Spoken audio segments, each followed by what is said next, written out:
Hello, AP World CRAM gang. We are we've made it. We are into the 20th century, and we'll be taking a look at units 7, 8, and 9 over the next week. So happy to have you here today.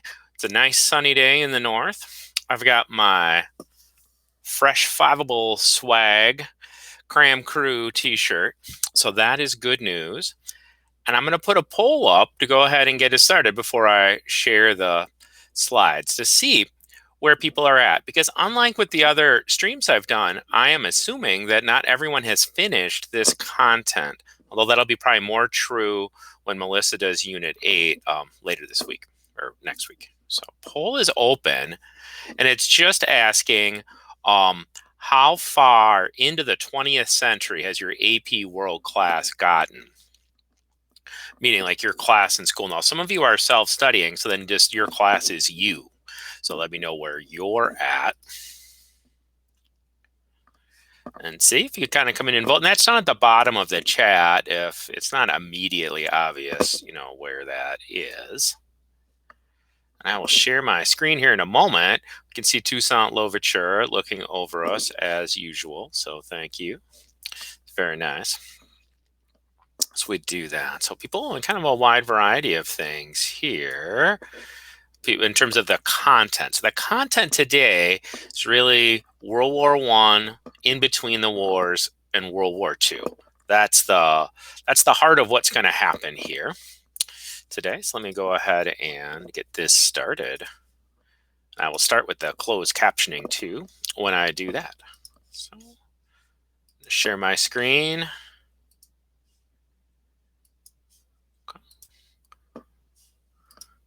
There we are. And I'll turn on the captioning toggle on. Great. Welcome aboard. So global conflicts really refers to the two world wars and things that spun out of them. I would say that the Cold War, which is covered in Unit 8, is also a global conflict in terms of understanding this as one of the, kind of key concepts in the unit. So just know the Cold War is also a global conflict, but it's such a large topic that it falls into another unit the way the College Board has arranged things. Right, and if you haven't voted already, please go ahead and do that. Taking a look at the votes. Thank you. Oh, good questions in the chat too. All right, just a reminder, if you've been on these streams before, you've seen this message. So, but either way, give it a look. So we are recording this, and it will pop up somewhere else, and you can see it again then and watch it again. Some students do that. Other students will be watching it later where it's been recorded. So your name could appear on screen, and please change your name to whatever is useful for you to avoid this. Thank you. Follow us. It's good stuff. I believe there's other channels there. I think the IG is up to 7,000 plus followers. So I'm pretty happy about that. If you're not part of that, you could be part of the road to the road to 8,000. All right, here's what we have coming up. I'm going to go ahead and publish the results here. You can see it's a pretty even split. I'll show you this in a moment. All right, so we're going to be doing units 8 and 9, and then the next one after that we'll be doing FRQ skills. So if you have FRQ questions specifically, and it'll, the DBQ and the short answer question for everybody, and the LEQ for the May 10th kids, you should get those bumping around in the Discord, because Natalie shares those with Melissa and me, and then we incorporate some of that into our streams. Okay. Trivia tomorrow that goes along with a stream that I'm doing today. So I'll be back on the 13th for Unit 9, which is globalization, and Melissa will be doing Unit 8 on decolonization in the Cold War. Trivia. The links are there because if you have the slides, then you can pop the link and do that day after. Okay, here is our opening image that we'll do. Let me go ahead and publish the results so I can clear this off and you can see it. We're going to talk about that. Okay. So what does this tell us?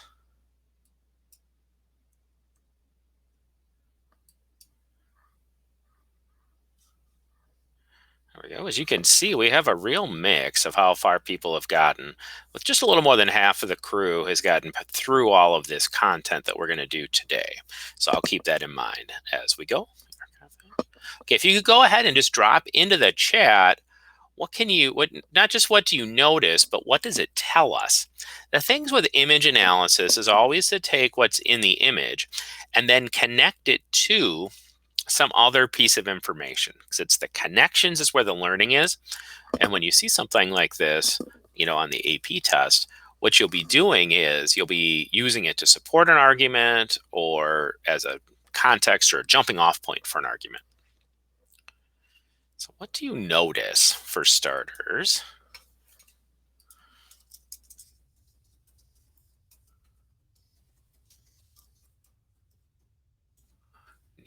about the thing? So that could be about the, you know, oh, okay. So what does it tell us? Yeah, one of the things it tells us. Yep. I was just going to type in what's the date? What does that tell us? If people are doing that in the chat, that you can see that's when World War I's really started. Now, some historians will talk about a greater war as opposed to the Great War that would have started, like say, in 1911, but as a World War, 1914, right? And it is part of what we would call in history like an overall development or trend. So what Lindley has is that this shows civilian support of military war efforts. And that's a general development that's true in a lot of situations. And this is a particular situation. It's in Britain, right? You could use that to connect to total war, as somebody's mentioning. So this is the way you take an image or a primary source, and this could be a multiple choice kind of question, or it could be something you do in one of the free response questions, and you talk about how it illustrates one of these larger themes. That's correct. Yeah, the soldiers here are from India, so it shows that as part of total war. And then Marissa's noting that includes the colonies for the European countries that were fighting in the war. As I'll mention a little more later, more than 1.5 million people from British India, which is today Pakistan, India, Bangladesh, participated in the war. And that's a lot. There's going to be a lot of people from Africa too. So World War I's more of a world war than sometimes it appears. So here's what we'll be doing then. I'll talk a little bit about the big ideas. And since this is our first stream, our first cram on the units that deal with the 20th century, the time period, I'll have all three up there. And then, as I mentioned, we have these three main topics. And I know in the poll at the end of last week's cram stream, students indicated the World War I and between the wars as a bigger area of need compared to World War II. But feel free to ask questions about anything as we go through. But I've kind of weighted this toward World War I and between the wars as a result. Okay. So one of the things to keep in mind as you prepare for a test is that there are often a more limited number of big ideas as compared to all the data, details, events you might need to know. And that is definitely true in world history. So as you think about preparing for this time period, there's really three big ideas, and a couple of them have sort of two parts, so maybe five.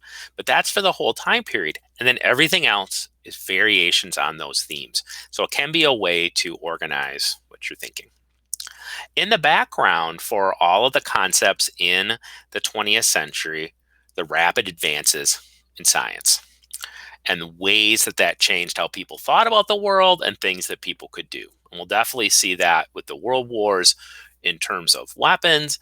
When you look at the cultural developments during this time period, you'll also see, the way that science is changing is affecting the way people see the world. So this might be the kind of thing when you go over your notes, you kind of tag it with these different things. Okay. I've used two emphasis formatting things with here. So the bold is the big idea, unprecedented worldwide conflicts, because that's 1.5 of the way the College Board names the units for this time period. Because you have global conflict, that's this Unit 7, and then Unit 8's half global conflict because it's the Cold War, which it was like the ultimate global conflict. So we have that.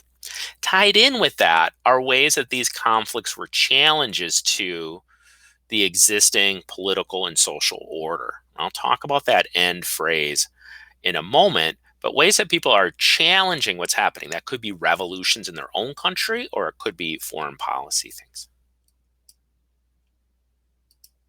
Okay. And then finally, we'll see the role of the state. So, how do states govern their own economies? That'll be something that comes up in this unit. And also, how do states interact with each other? Um, I'll talk more about that in my Unit 9 stream, Institutions of Global Association, because that's where globalization is covered. But we will see that some here, and we'll also see the state, which means the government, and how it relates to the economy within its own country's borders. So these are three things, and you could even abbreviate them down even more, right? Science and technology, worldwide conflicts, the state, economy, comma, international. Just to kind of think, how can we distill this? And then just make as many connections to those as you can. All right. I have 4 key terms here for you, and we'll put them up. And here's 2, and I'll do 2 more. And these are things that come from the course and exam description that are part of the global conflict unit, and they're the kinds of things that can wind up in questions. The kinds of things that can be in the prompts for the FRQ or the questions for the multiple choice questions. So I'll give you a minute to look at these. Someone already used this phrase in the chat, so that's nice. And then nationalism is a concept that has lots of different meanings. So let you take a look at those, and then I'm going to open a poll, and you can let me know which one you would like me to chat a little more about. Okay, so I'm open show. So down at the bottom of the chat, it says say more about, and then those are the 4 things, just in order. So just go ahead and let me know where you would like more time spent. I'll say a little bit about each one to start. So if you, just go ahead and vote down there at the bottom. Here we go. This global balance of power.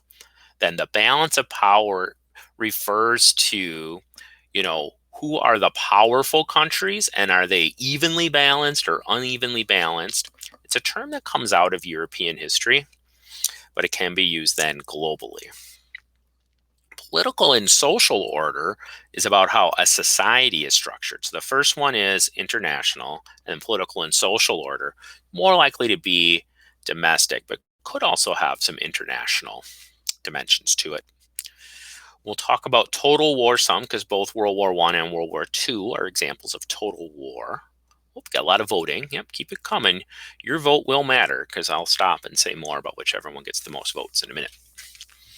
And then nationalism has a couple of different meanings. So the introductory meaning of nationalism is like a kind of patriotism, where people have a great deal of support for their country and their people.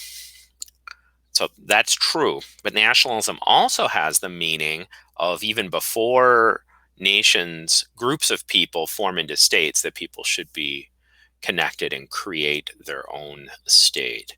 We have a pretty close run deal here on the poll, so it'll be your last chance to vote, although it does look like everybody has voted. So I'm going to publish the results.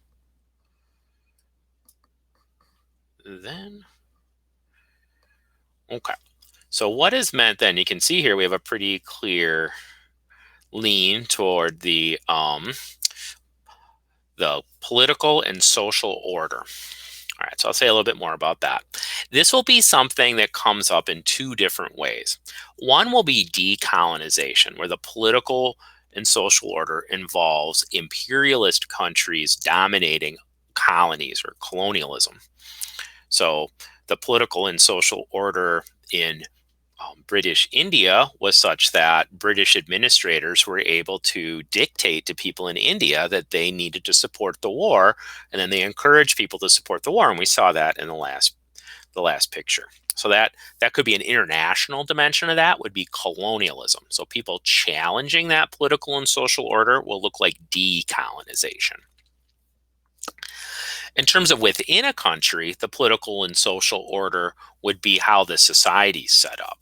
So there's a number of revolutions that happen in the early 20th century.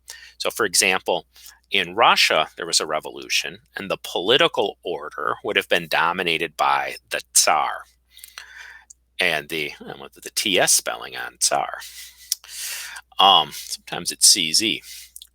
And then the social order would mean like social classes, social hierarchies, where there were still powerful nobles and a small bourgeoisie or middle business class and a large number of peasants, many of whom were land poor, did not have as much land as they needed or felt like they deserved. So the political order has to do with the government, and the social order has to do with the social structure and the social class system.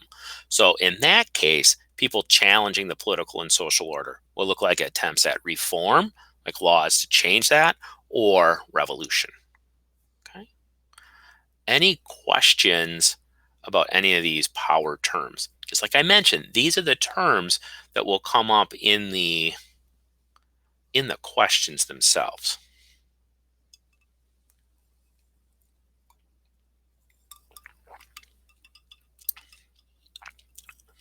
Okay. So those are some ideas. I'm going to launch into some context here for like on what's the background to these things. So here is the world around 1914 in terms of the, if you will, the global balance of power. It's kind of showing us that 1914 is the peak of European influence in the world, in world history. So it's the peak. Each year that passes after 1914, we're farther from the peak in terms of as a percentage of world population, control over parts of the globe, and financial importance. Now, it doesn't fall off a cliff after World War I, and some European states, like Britain and France, extend their colonial empires after World War I, but the financial power shifts even more decisively toward the United States, and the military balance of power shifts toward the United States in the course of World War I. So we see that Europeans in general.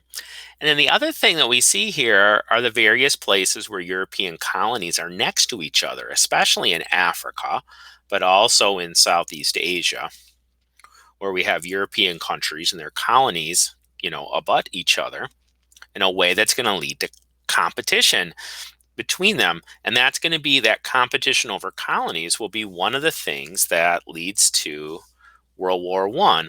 One thing you might notice here is that the German colonies are this gray color. And Germany had gotten into colonization later. It's a little anachronistic. They're using the current flag of Germany, not the flag that Germany used then, which was red, white, and black. But see, here's German East Africa, just right next to British East Africa. Here's German Southwest Africa, right next to British South Africa. Right. Here's German Cameroon, right next to British Nigeria. You see what's happening here? So there's a way that the British and the Germans were in this colonial competition that the Germans had gotten into later, because they weren't a country when Britain started claiming some of these places. So that's the world. Another way we can look at this map is to look at it as where were people challenging the social order in their country before 1920. There's going to be a lot of places. Maybe people can guess in the chat which places had revolutions during this time. What do you remember? Blank revolution. It's going to be like 5. So revolutions inside a country that's looking to change the government.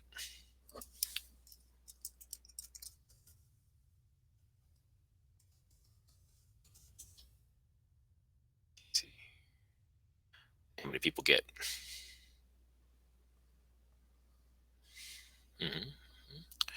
Coming along, right? Oh, Marissa, very good, good. Keep it coming. Thank you. All right. Yay, people know some things. Yeah, and this is a situation like all places in world history where you don't have to know a lot about all of these things. I agree with Natalie about being on the ball. All right, let's take a peek. So here we are. There's three of them in Russia. So several people went Russia. There's one in 1905 and then two in 1917. Right. Someone said Ottoman Empire, the Young Turk Revolution, Mexico. We had that one in our group here. China. And then at the end of World War One, there's revolutions in Germany and throughout Austria-Hungary. Would all be things. Now, people mentioned some other revolutions from the 19th century. So just kind of be aware that you want to kind of keep track of. You don't need to know the exact date of when revolutions happen, but keeping them kind of in the right century for this modern period is useful. These are all between 1900 and 1920. So those things are going on before and after the war. So they're kind of contributing to the things that lead to the war, like nationalism. They're also effects of the war. Let's go ahead and take a look at World War One. How many students did have done this acronym with their classes?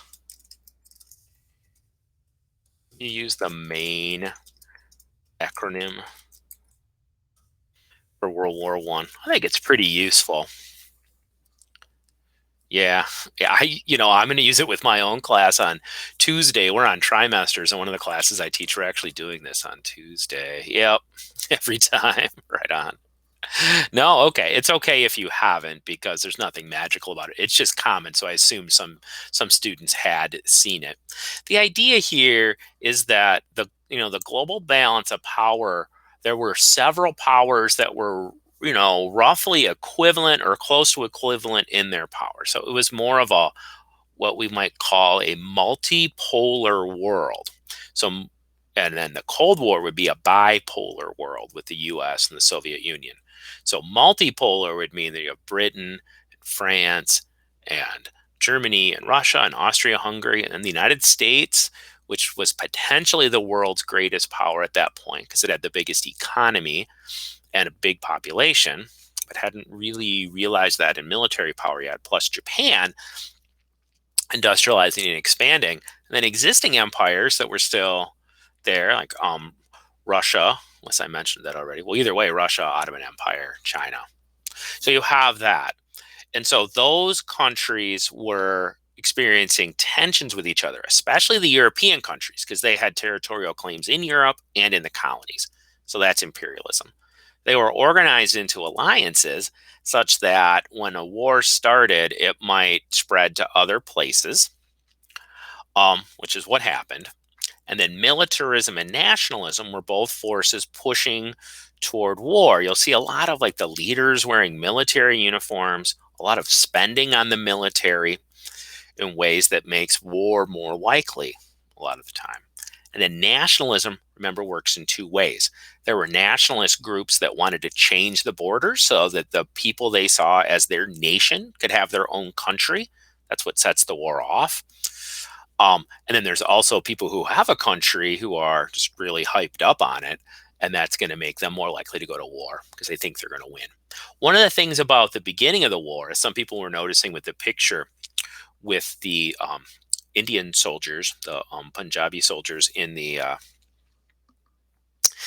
tunics getting the flower pinned on, is that a lot of people were very optimistic when the war began, and some of that has to do with nationalism and militarism. People are really confident in their own country's power. So these are all things that lead up to the war. Then you might well know what the spark is that sets this off, right? So what's the event? It began World War One. I always spell it out like that so I don't get confused with the Roman numerals. Well, no, I bet some people will. Those of you who know main causes then probably learned about that. Yeah, yeah, yeah. Right, right. People have it in the chat there. Yeah, it didn't end well. It's a sad story for him. So here we are. Sometimes his name might have been Francis Ferdinand. Franz is the German version, and the Austrian Empire was, the emperors were German. Here he is with his wife Sophie. An interesting thing, you see how she's Duchess Sophie, even though he's Archduke Franz Ferdinand. The people at the palace were all gossipy because she was not royal enough to marry him. So usually she couldn't ride in the car with him like this. And their kids weren't set to inherit the throne. So they must have really loved each other. Yep, friendship. You got it. So this is the event then that starts the war between Austria-Hungary and Serbia, even though this event didn't happen in Serbia, and Princip's from Bosnia. He's from the Austrian territory. But it leads to war between those two countries. And then because of alliances and militarism and nationalist connections, a war spreads to the whole continent of Europe. Okay. With these things, it's more important to know about the long-term causes than to know the details of this assassination. Although it is the kind of thing you could put in perhaps as an example. And it's a really interesting story. I don't know if anyone in your class went through kind of the, moment by moment of how this happened, but it's one of those things where history could have very much come out differently. The driver takes a wrong turn and gets stuck right before he's assassinated. Not like stuck in the mud, but like the gears jam and it's like the vehicle's physically paused in the wrong spot and the assassin happens to be there. Okay. So here you might take a moment and look at this and see, once the war starts, then these are the groups that are fighting. So it initially is happening between Austria-Hungary, which is where the Archduke was assassinated, or where he was from. He was assassinated here in Sarajevo by people connected with Serbia. Yeah, it is quite a story, Russell. He was like literally eating a sandwich, the assassin, like he'd given up on the attempt. So here we are. The war begins as a war between Austria-Hungary and Serbia. And then some of these forms of nationalism connected Serbia with Russia, because Serbians and Russians used a similar alphabet, spoke a similar language, or used the same alphabet, spoke a similar language, and were also Orthodox Christians. So these are some of the nationalist things. So Russia coming into the war then brought Germany into the war on Austria-Hungary's side. And then Germany made the decision to go through Belgium to get to France, and that brought Belgium, France, and Britain into the war. And then the fighting begins. And from there, other countries join the war more opportunistically, looking to, right? Yep. Sure, yes, that is correct, that Serbia declined the ultimatum. And Austria-Hungary was really looking to go to war. Like the ultimatum they issued was the kind of thing that, ultimatum means like a final demand, like no negotiating. I got that. Let me finish my story, then I'll come back to this. So we have that, and then these other countries, Italy, the Ottoman Empire, Bulgaria, Greece, they wind up coming into the war for their own territorial reasons later on. The thing with Princip is that ultimately the result of the war is what he was aiming for. So it's too bad. I mean, that kind of terrorism, in a sense, worked. It wasn't the way he thought it would happen, but, a new country gets created, Yugoslavia, and the king of Serbia is the king of Yugoslavia, and Sarajevo is included in this new country. Yeah. So here's the fighting, and it's useful to see where these different fronts are. And the fighting on the different fronts is fairly, it's not that different, but there are real variations. So the Western Front is where the trench warfare happened, which is something that gets covered in world history classes and textbooks a lot. But on the other, in another sense, the a war, there weren't trenches everywhere, because the trenches were existing where there was a lot of machine guns and a lot of heavy artillery coming in. So you see these different fronts, and it's mostly in Europe, but there's people coming from all over the world. Plus, you can see there's 3 different fronts here in the Middle East that are all going to have people from around the world going on. So it's going to make this a very global event. Okay. So let's take a look and practice our sourcing analysis. And here's this concept of total war. So here's an illustration I found to illustrate total war, which is the idea that all of a country's resources are going to the war. So I'm going to put a poll up. I'll give you a second to read um the sourcing information.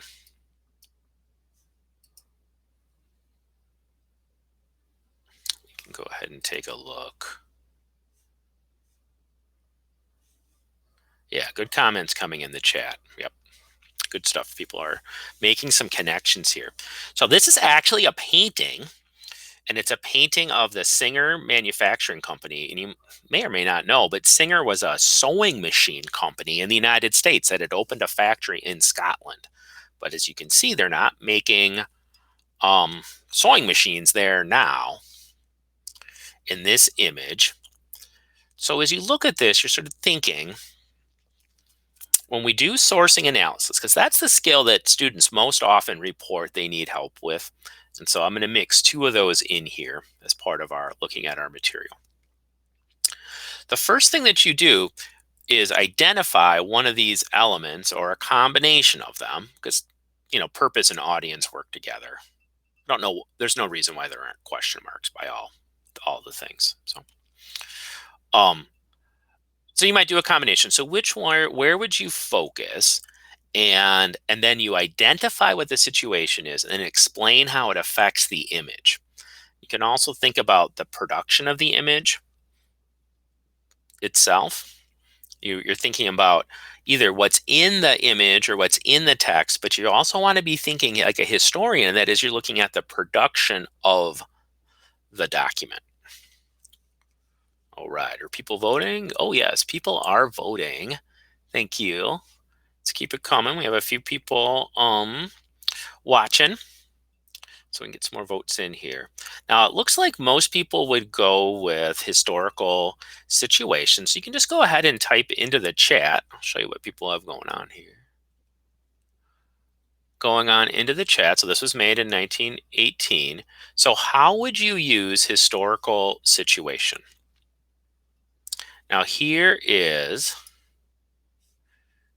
yes, that is correct, Hannah. Hannah asks, is this an example of total war since they are producing resources for the war now? That's right. Now, you would want to think then, so you're identifying the war, that's the historical situation. And that influences this image because there's something different happening here now. And so words that I think are useful for students to use in sourcing analysis are words like because or since or as. Right.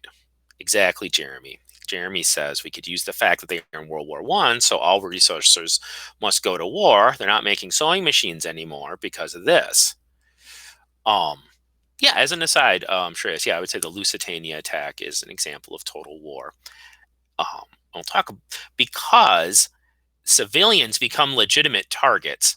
If civilians are all part of the war effort in some way, then civilians become legitimate targets. Right, exactly. You were saying, you were typing that right when I was saying it. Thank you. Yeah, now I think there's other things though. So Russell says he put intended audience because it could be for citizens to educate them about this. Now these aren't nuclear weapons. This is in 1918. These aren't even bombs. These are shells. They would be fired out of giant guns. But you could be saying it's meant to inform. Now, if it's meant to inform the population, so the government commissioned this to be painted, how does it show this factory?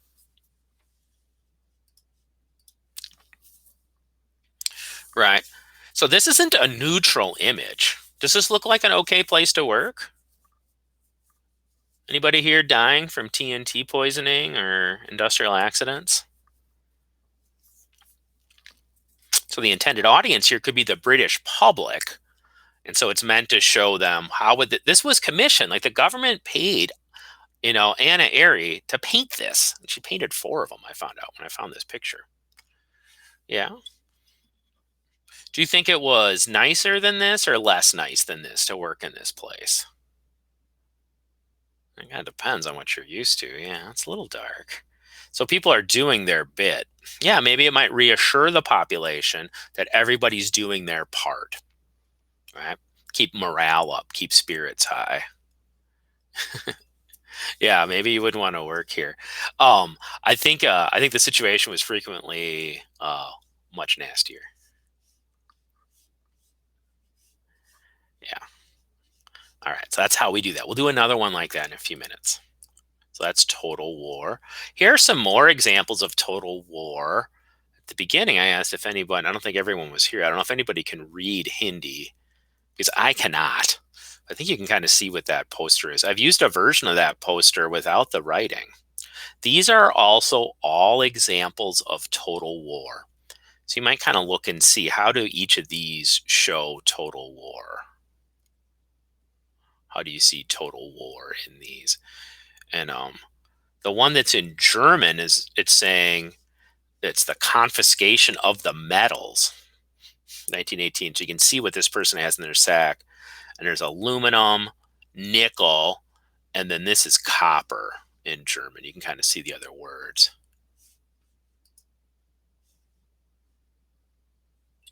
Right. Yeah, Maddie, that's good. That's another way you could do the sourcing analysis there. Right. So here we have all the war efforts of the colonies. So this is in British India. And the text here is in Hindi. The British produced recruiting posters like this in Hindi, in Urdu, in Punjabi, in Tamil. The women are doing their part even just by encouraging the men to go, right? That's a way they can do their part. Like the whole country is involved here. The people should go.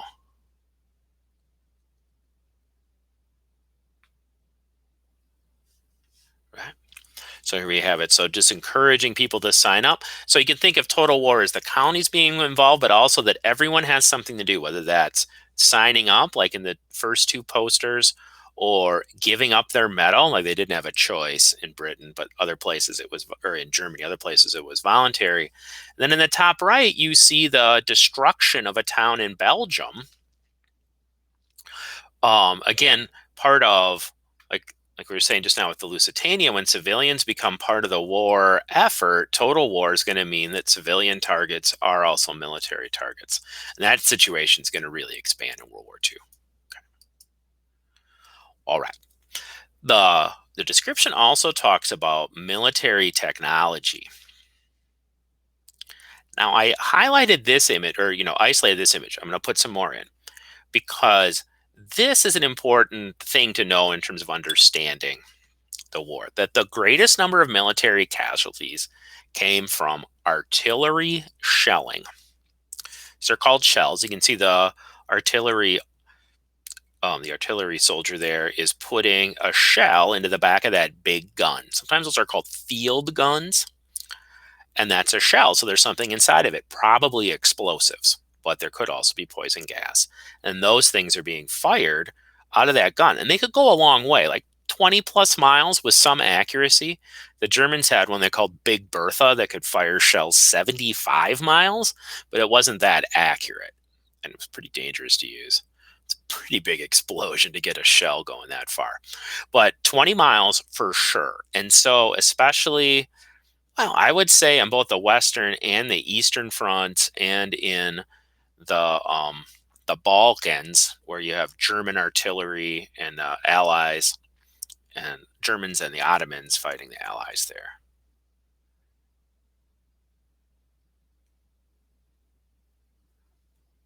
Okay. Yeah. Oh, yeah. Ypres is a place where there was poison gas. But I just wanted to pause on this for a moment to help us see that it's really explosions from shells are the leading cause of death, and they're the thing that soldiers were most likely to reflect on about their experience. But there are other things, and you might go ahead and put them in the chat. What do you think we're going to see here in terms of other military technologies from World War One? Take some guesses as they come up.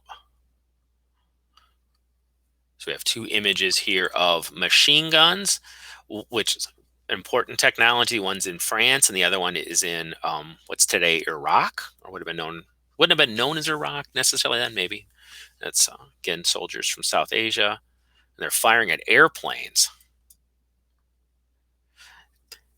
Again, even though there's all this technology, soldiers charging with fixed bayonets is still a thing that's happening. It's like any of the industrial things that we talk about where the transition is slow. Like I like to mention to students that 10 million shovels were issued during World War One just by the British. Those trenches were all dug by hand. There's a lot of horses involved. I think barbed wire does count as a technology, Maddie, and it because it's a tool. Yeah, barbed wire is a technology, and it's part of then, and that's not a brand new technology. Like airplanes are pretty brand new, but it is. Yeah, all these different things. Ah, the dreadnought. Yes, yes. So I only have a few of the examples. The machine gun in the lower right hand corner is firing at a German airplane, though. I don't have a tank picture, but yes to tanks. Here are soldiers practicing. It's a gas drill. That's why one of the soldiers does not have a gas mask on, because this is a training photo. And then here's a U-boat or submarine. So this is part of what makes the war so destructive, is this new technology. Then when we get to World War II, it's just going to go up a whole nother notch.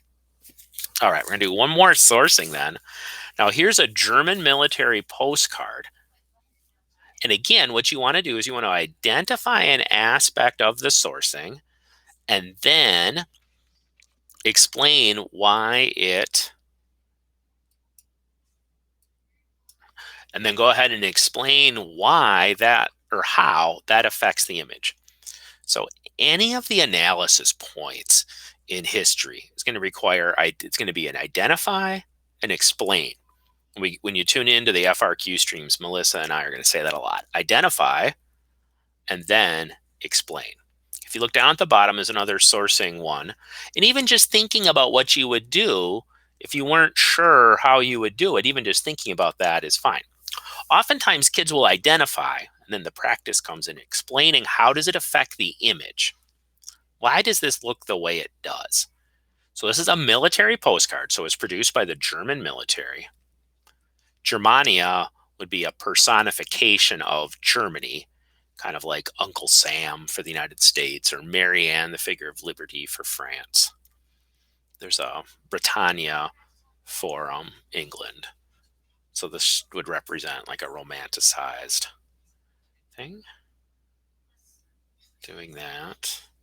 And so then you want to think, how does whatever well, it's a pretty widespread thing here. How does it, whatever it is that you're identifying, how does it affect the image?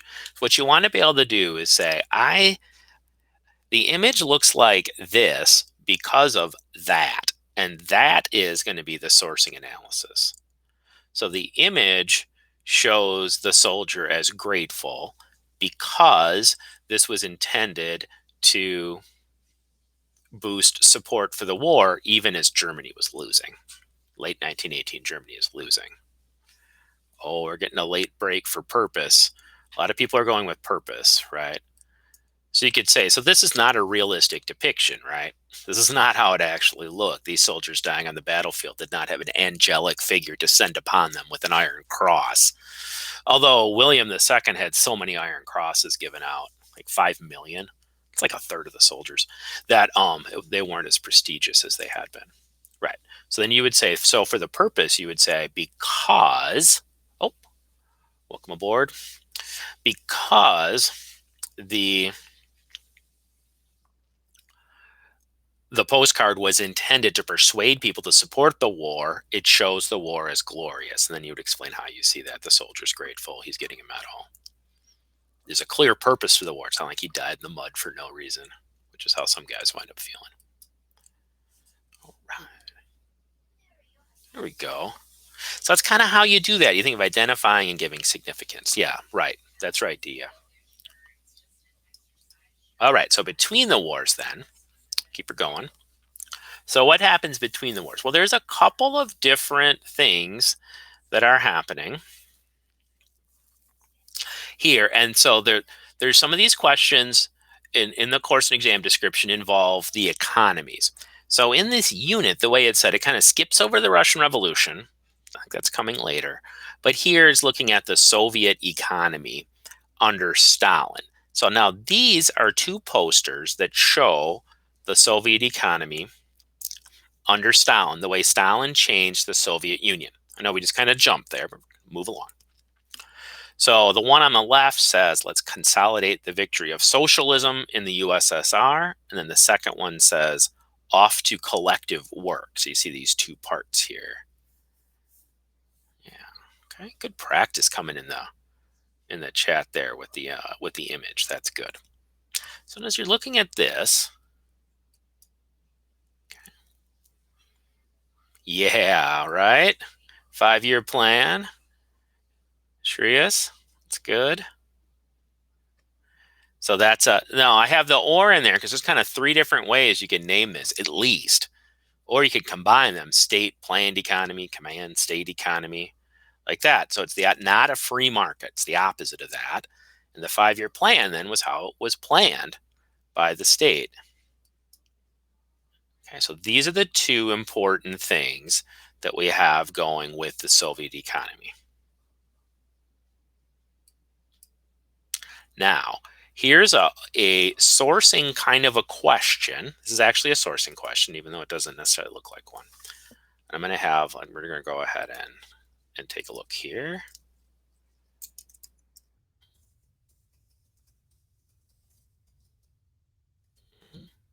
The labor, yeah, I'm planning.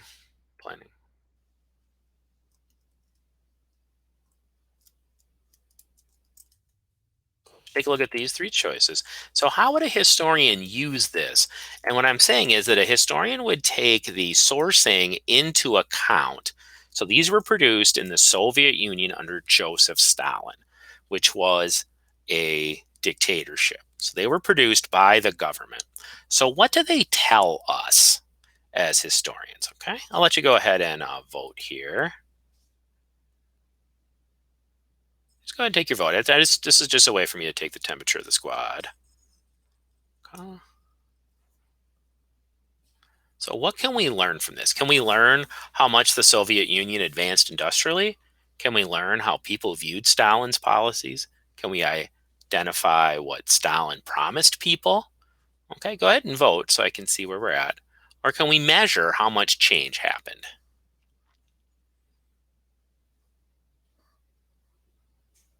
And I'll tell you the answer then. And this is a question I wrote. This is not a former AP question. I've used these things before. The 5-year plans would be something that was used in the Soviet Union, but then in the post-war period, when when communism spread to other countries, then there were 5-year plans in China, in North Korea, in North Vietnam, and also in some places that weren't fully communist, like India. Under Nehru, did some planned economies without being like totalitarian dictatorships. Okay. Coming along. All right, I'm going to go ahead and show the results here, which most people got correct. Oh, I have to publish the results. Sorry. There we go. So it is C. The answer here is C. Yeah, actually, and during the Great Leap Forward, China went away from the 5-year plans to an even more aggressive approach meant to be transformative, but China had used those previously, and I suppose the Great Leap Forward would have been part of the plan, but it's a real deviation. The Soviet model was very practical. It was limited in how much it could do, but it could do some things. Now here at C, we can't actually tell what happened because these are propaganda posters. They don't tell us what actually happened. They only tell us, but they do tell us what the things were being promised. Okay. The other thing to know about from between the wars that's very important. So one thing is the development of the Soviet system, especially because that will spread to other countries during the Cold War. Then the other thing to know about here is the Great Depression. So here we see 2 pretty iconic images. You might have even seen the one in the top right, or if you take US history, it might be in your textbook. And that shows people rushing to get their money. They're lined up to get their money out of the bank because they think the bank is going to fail. And they want to have their money out of the bank before that happens. And the picture in the lower left, or the lower center, shows the Japanese invasion or occupation in Manchuria. So these things are actually related. So with the Great Depression, there's two important things to understand about that. Well, one is sort of a background or kind of a zero, I guess, would be that the Great Depression was a global event. The financial crisis in the United States affected other countries, and there was a ripple effect. And some countries were actually affected more than the United States, and some were affected less. It did happen. Right. So this is the New Deal. The New Deal's after the Depression, but the New Deal would be the what happened as a result of the Great Depression. One of the main themes, one of the big ideas you might have noticed back on the key concept slide is how does the government relate to the economy? During World War I, government relations and government involvement in the economy went up in all the warring countries a lot. They turned factories into bomb factories and stuff. Soviet Union is like 100% government involvement in the economy. The government is the economy. During the New Deal, we have and versions of it in other countries. To deal with the problem of the Great Depression, governments became more involved in economic management. And then secondly, it's the Great Depression really that leads to World War II. That would be an important thing to say. And that involves the rise of militarism in Japan, which had been going on, and it accelerated that because now Japanese imperialists used the Depression as an argument for why they needed to expand and attack other countries and get their resources. So it deepens that trend. And then Nazi Germany is another example of that. I think it's important to know that the Nazis would not have taken power without the Great Depression, probably. The Nazi popularity was very low before the Depression in Germany. A lot of students learn about the inflation crisis that happened in Germany in the early 20s.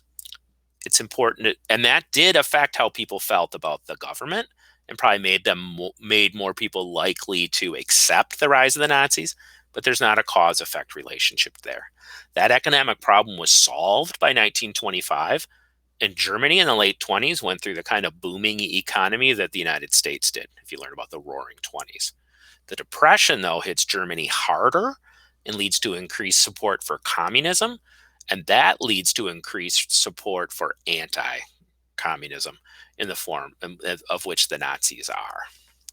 So that's a rebound effect. So really, though, short answer, though, Great Depression does lead to the New Deal. And in the chat, we have Shreyas is talking about Keynesian economics.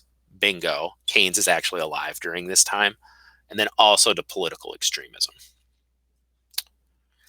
And then the third thing for between the wars are the ways that there are contradictions inside of imperialism.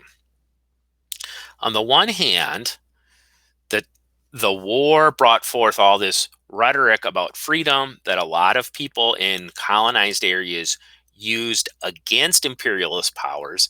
And we see the growth of anti-imperialist movements in the 1920s. Well, really starting in 1919. So here's an example from Egypt, where there was a nationalist revolution in 1919 that failed in its immediate objective, but was a step toward Egypt becoming independence. So we'll see that there's many examples of this. And when you talk about decolonization, you'll come back to this moment.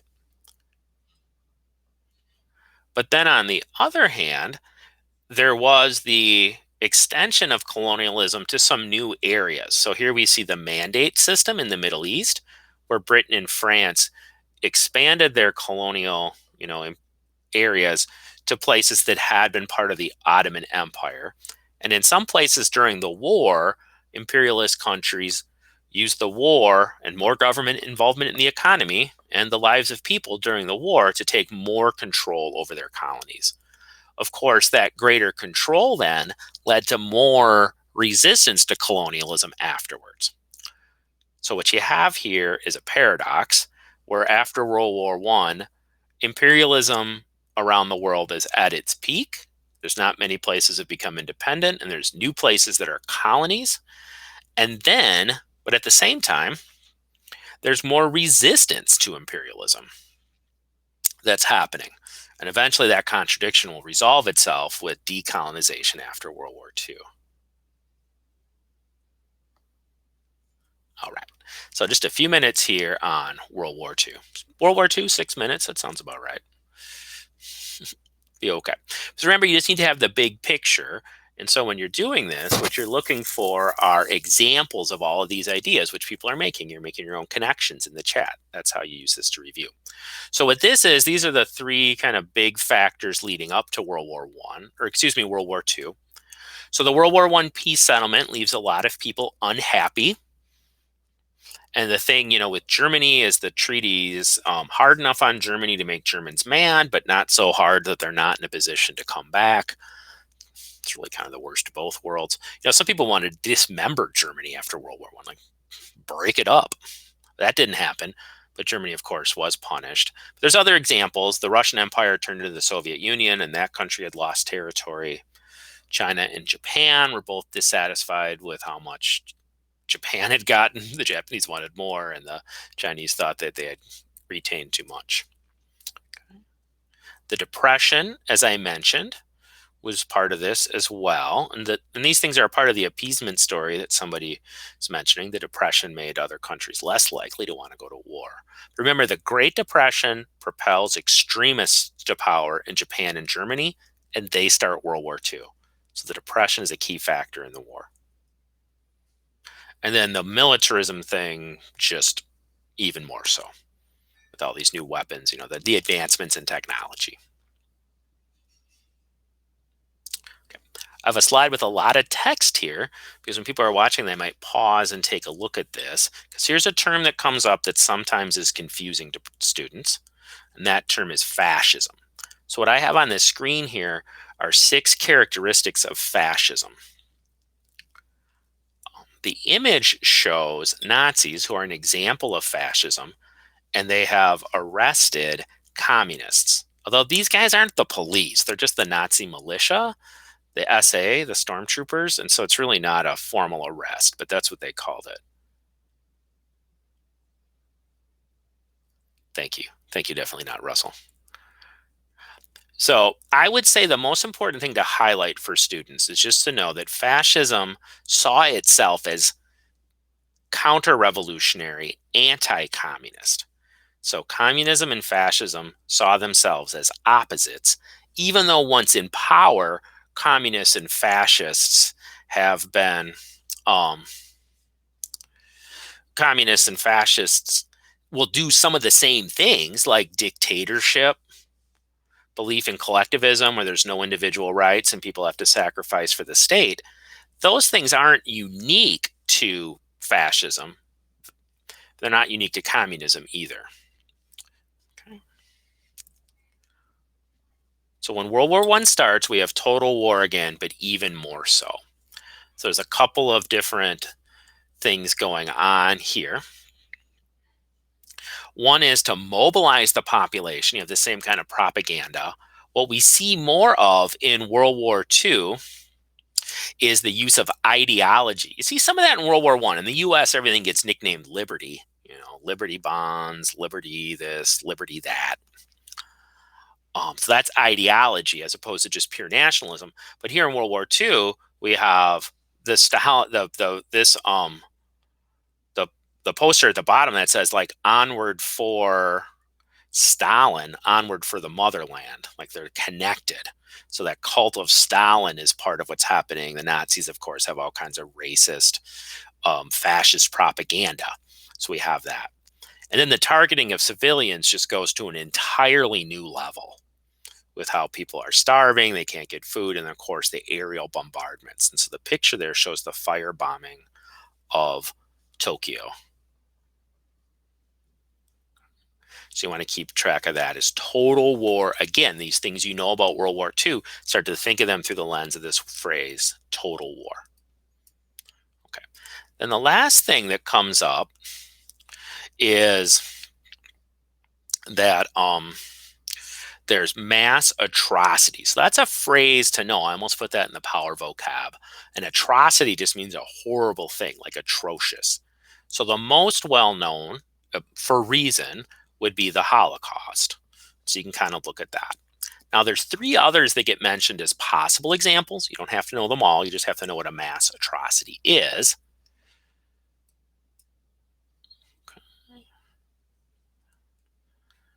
We have that.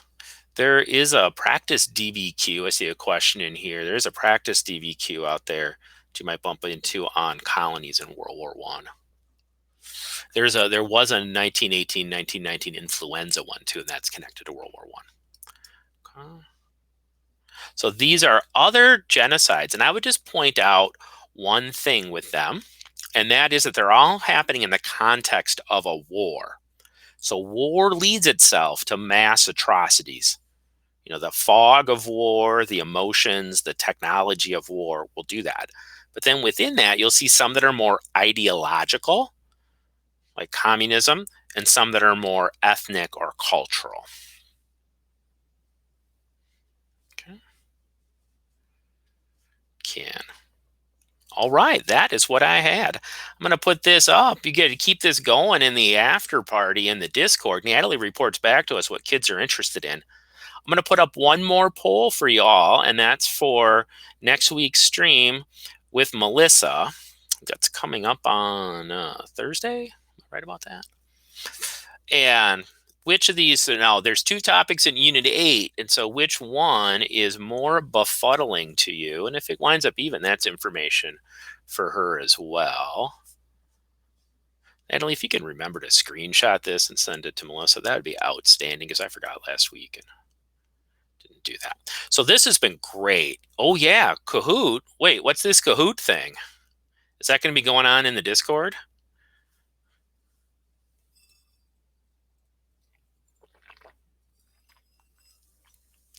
It is 2:01 Central Daylight Time, so we are finishing. So please vote on your way out down there at the bottom of the chat. And now that. Well, I don't know. Is Hiroshima a mass atrocity? I mean, I think that's an excellent question. Hiroshima would often be used as an example of like total war or strategic bombing, trying to end the war using bombing of civilian areas. But I think you could argue that that's a large number of people killed at one time. Sometimes things that aren't like genocides get included in there, like the Japanese war crimes in China would be an example of that.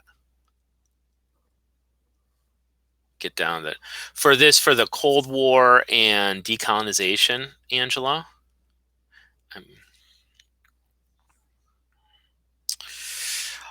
I know that we do have replay videos from these units on the Fiveable site.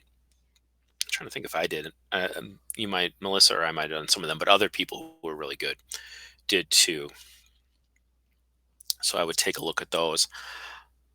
We'll have also Melissa will have an overview too on those topics. And so then what you can do is look through your own textbook or your own notes or your own things. Bye, Maddie. And you can make connections, make your own connections. Oh, today's lesson. Let me see.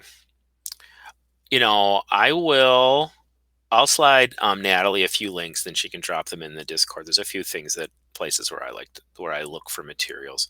And also, if you get the slides, in the speaker notes are hyperlinks to the images as part of like just, attribution for the images. And then the pages where those go to often have other things. Even the Wikipedia pages on some of these things are useful. You look at the pictures and make connections.